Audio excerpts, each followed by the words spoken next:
99% of the students I teach go to university, but of the over 500 students I've taught in my last decade as an educator, only a select few get to go to schools like Cambridge and Oxford. And it's often said that these schools are the best in the world not because they're good at education, which they are, but because they're good at selection. So today I'm going to go over 3 mindsets that I've observed in these high achieving students that aren't found in any of my other students. The idea is that your mindset determines your behavior. And if you can model the behaviors of high achievers and implement that into your own life, then you can achieve great things in your life, in school, and in business. It all starts with the most surprising mindset I see in my most high-achieving students.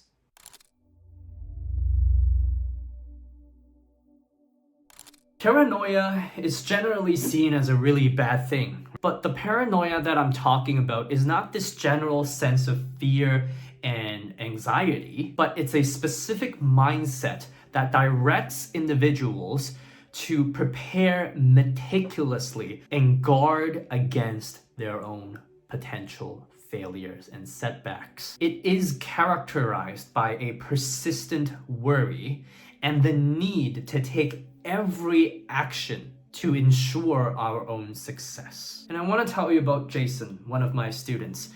Jason was a stressed kid. He wanted to get into the top schools and he was in grade 12.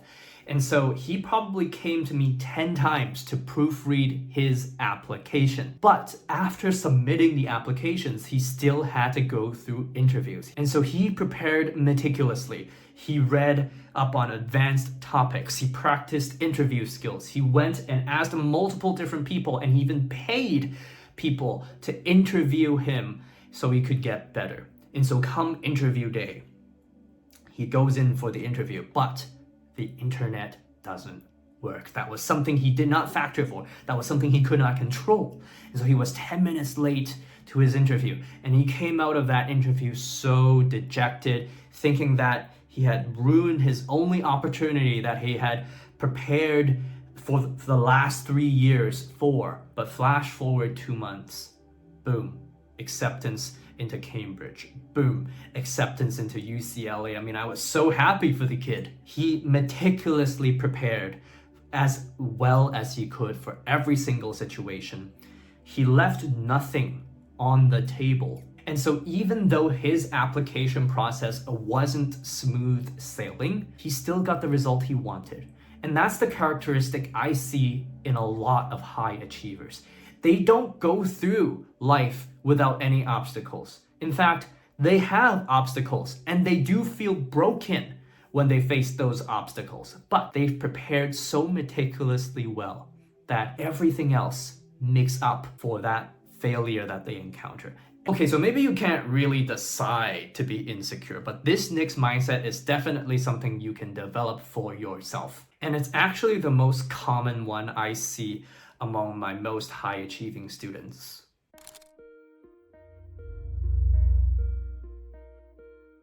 So frameworks are structured approaches or strategies that high achievers use to navigate through the challenges and obstacles in their lives. In other words, it's a way of solving a problem. It's a way of looking at the world. And so, for example, a framework that you can adopt for solving the problem of whether you'll have enough money after you retire is what you invest in and your rate of return, how long you invest in, and how much you invest in regularly. You'll realize that these 3 things are things you can control that will determine how much money you'll have when you retire, if, let's say, you invested it in a mutual fund or in an index fund. And so the best students that I've ever taught don't actually need me to tell them to do anything. They just do the work themselves. They've developed their own approach to doing work, to studying, to practice. One of my students that got into Oxford, he just does the work and he asks me if there are any questions. And so they have so much ownership and proactiveness over their own learning process that I only have to put the content and the practice in front of them and steer them in that direction. And so How do you apply this in your own life? Well, are you somebody that is accountable to your own progress and accountable to your own goals? Do you need to be spoon-fed in order to move forward in your life? Or are you okay in dealing with uncertainty because that's a part of your framework? That in order to become somebody successful, you have to do things you are uncomfortable with. And if you have to do things you are uncomfortable with, then you need an ability to deal with uncertainty. And the same kid that got into Oxford, I asked him, were you worried before you got your offer that you wouldn't get in? And his response was, no, I wasn't worried. I know I tried my best. I left nothing on the table. And if I don't get in, I don't get in. I'll go to another school. It's okay. He was so disattached from the results of getting into Oxford that was actually the thing that ended up helping him get into that school. And so high achievers have developed their own frameworks for how they live their life, how they do business. And the key thing is these frameworks are specific to them. So find frameworks that are specific to you that help you achieve your goals. And this is also why so many courses that gurus sell online don't actually work, because what they try to sell is how to do something.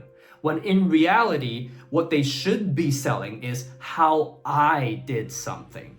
And how they did it might not work for you. You have to find your own way. There's one more mindset that the high achievers that I've taught have.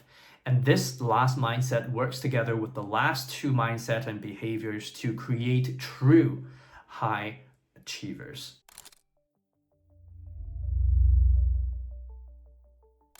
We are all on the path to figuring out the truth of living our life. And our actions don't generate desired consequences because we don't know the true path to take to generate the destination that we want to get to. If we truly knew which path to take to get to where we want to be, we would already be walking on that path and we would likely be already there. And if not, at least we'd know for certain. But the problem is we never know for certain. And so all my high achieving students pursued the truth in their own way.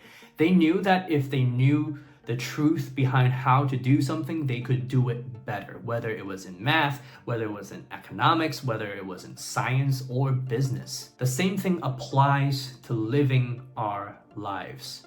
If you know the truth on how to achieve a certain goal, then you will be able to get there exponentially faster than someone whose behaviors are not anchored in the truth.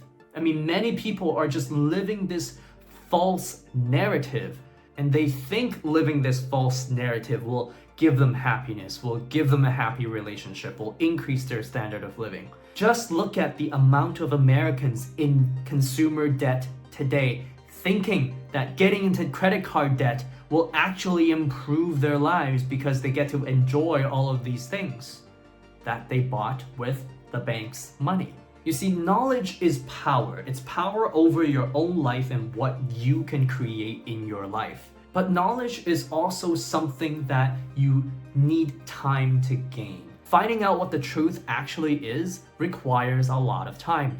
And my low achieving students, they have a much shorter time horizon. They're focused on the next test. They do the bare minimum to pass, to get into that university. They do not pursue the truth behind living a fruitful life anchored in a path that will get them to where they really want to go. Because frankly, that's not what their focus is, and they haven't thought about that problem. And a lot of them are okay not thinking about it. Like they were okay with their ignorance because in a way, not facing the truth of our own inadequacy makes us feel better about ourselves. Because it's scary. Like it's scary to have to face your own vulnerabilities, your own imperfections, your own weakness, to realize how small and insignificant and unskilled you actually are, and how humble you actually should be in this world. But my high achieving students all recognizes the danger of not knowing yourself for who you are in the long run.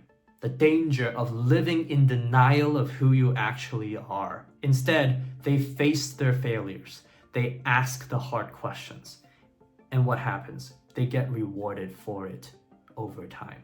And so I want you to take note of the conclusion when we combine all of these mindsets into one thing, one statement about high achievers. High achievers are motivated internally, often by their own insecurities, to find the best and most realistic path forward while intentionally living life in their own way. But at the end of the day, these high achievers are also great learners. Learning is the #1 skill that can change your life, but most people think learning is just reading a book or getting an A in school. That's why I made a video on how to actually learn, and in that video, I go over what learning really is. So click here to watch that video.